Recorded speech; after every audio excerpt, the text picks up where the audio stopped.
Where the Red Fern Grows by Rawls. Chapter 6. After the terrifying night, the bright morning sun was a welcome sight. I fixed breakfast, and soon we were on our way. I tried to get the pups to follow me so as to lighten my load. They would for a way, and then sitting down on their rears, they would cry and whimper. Back in the sack they would go, with their heads sticking out of the holes and their long ears flapping. I moved on.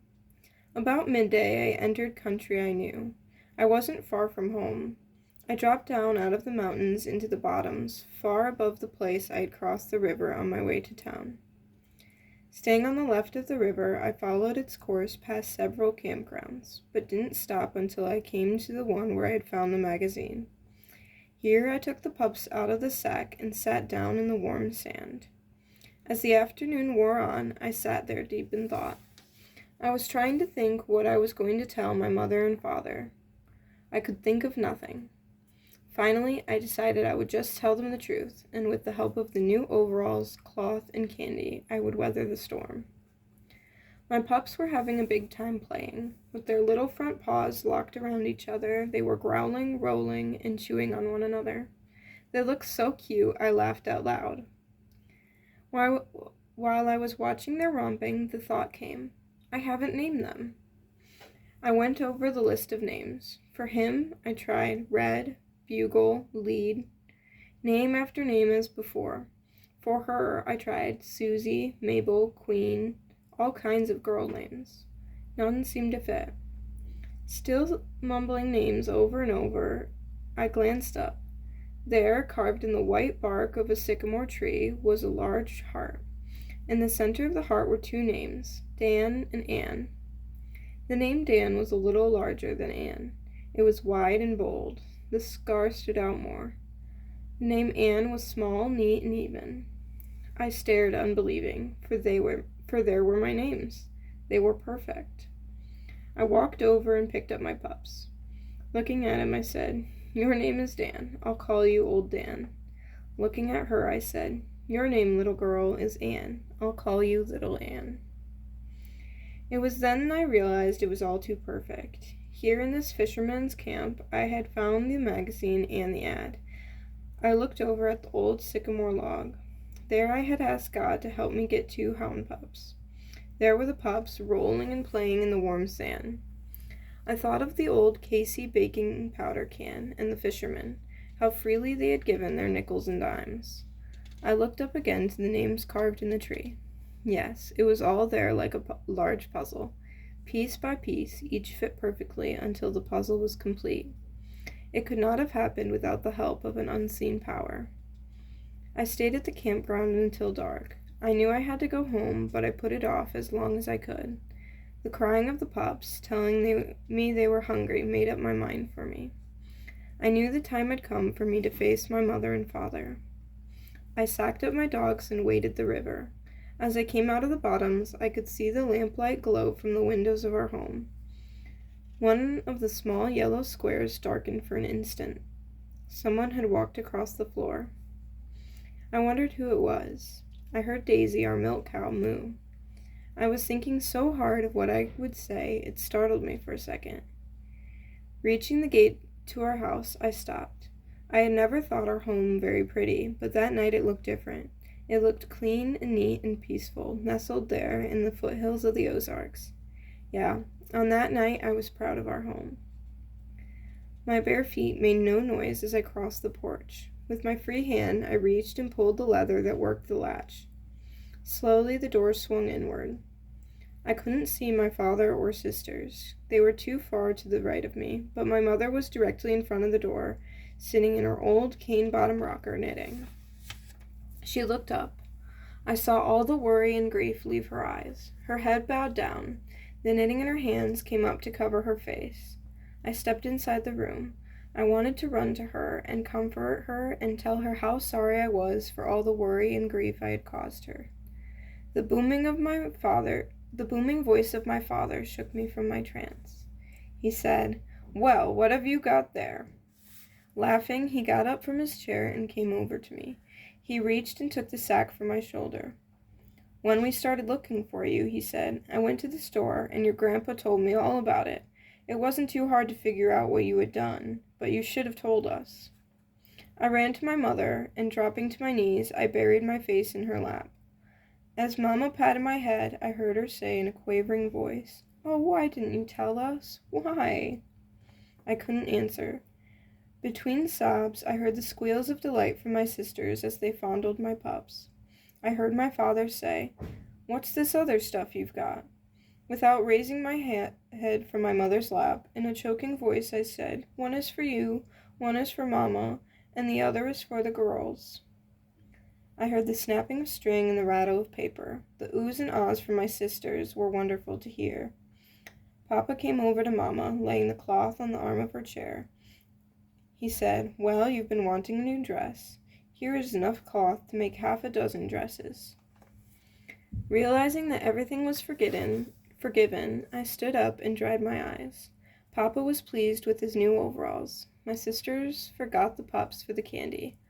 The light that was shining from my mother's eyes as she fingered the cheap cotton cloth was something I will never forget. Mama warmed some milk from the pups. They drank until their little tummies were tight and round. As I ate, Papa sat down at the table and started talking man talk to me. He asked, "How are things in town?" I told him it was boiling with people. The wagon yard was full of wagons and teams. He asked if I had seen anyone I knew. I told him I hadn't, but the station master had asked about him. He asked me where I had spent the night. I told him about the cave in the Sparrowhawk Mountains. He said that must have been the one called Robber's Cave.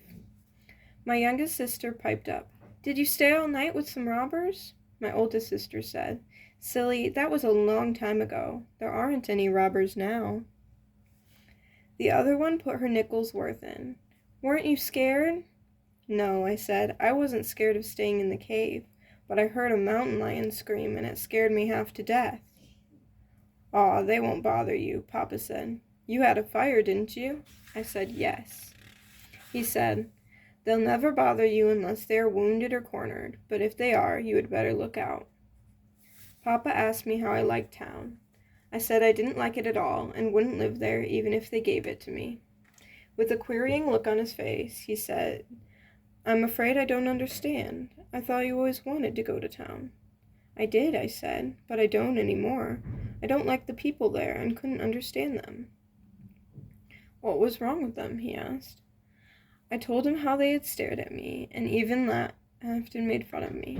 He said, "Aw, I don't think they were making fun of you, were they?" "Yes, they were," I said, and to beat it all, the boys jumped on me and knocked me down in the dirt. If it hadn't been for the marshal, I would have taken a beating. Papa said, "So you met the marshal. What do you think of him?" I told him he was a nice man. He had bought me a bottle of soda pop. At the mention of soda pop, the blue eyes of my sisters opened wide. They started firing questions at me, wanting to know what color it was and what it tasted like. I told them it was strawberry, and it bubbled and tickled when I drank it, and it made me burp. The eager questions of my 3 little sisters had had an effect on my father and mother. Papa said, "Billy, I don't want you to feel badly about the people in town. I don't think they were poking fun at you. Anyway, not like you think they were." "Maybe they weren't," I said, "but I still don't want to ever live in town. It's too crowded and you couldn't get a breath of fresh air." In a sober voice, my father said, "Some day you may have to live in town. Your mother and I don't intend to live in these hills all our lives. It's no place to raise a family. A man's children should have an education. They should get out and see the world and meet people." "I don't see why I have to move to town to get an education," I said. "Hasn't Mama taught us how to read and write?" "There's more to an education than just reading and writing," Papa said. "Much more." I asked him when he thought we'd be moving to town. "Well, it'll be some time yet," he said. "We don't have the money now, but I'm hoping someday we will." From the stove where she was heating salt water for my feet, Mama said in a low voice, "I'll pray every day and night for that day to come. I don't want you children to grow up without an education, not even knowing what a bottle of soda pop is, or ever seeing the inside of a schoolhouse. I don't think I could stand that. I'll just keep praying, and someday the good Lord may answer my prayer." I told my mother I had seen the schoolhouse in town. Again, I had to answer 1,000 questions for my sisters.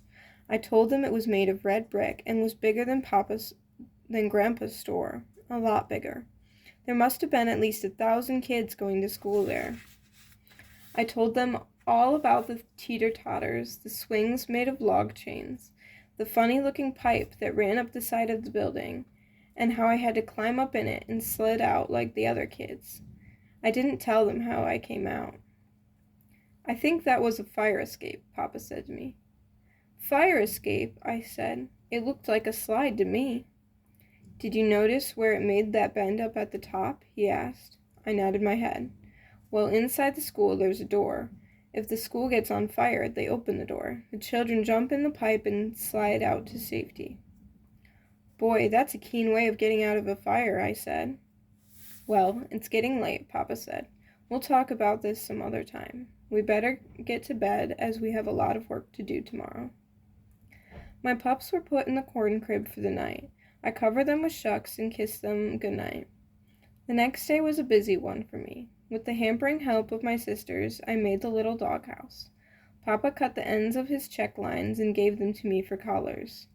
With painstaking care, deep in the tough leather, I scratched the name Old Dan on one and Little Ann on the other. With a nail and a rock, 2 holes were punched in each end of the straps. I put them around their small necks and laced the ends together with baling wire. That evening, I had a talk with my mother. I told her about praying for the 2 pups, about the magazine and the plans I had made. I told her how hard I had tried to find names for them and how strange it was finding them carved in the bark of a sycamore tree. With a smile on her face, she asked, "Do you believe God heard your prayer and helped you?" "Yes, Mama," I said. "I know He did, and I'll always be thankful."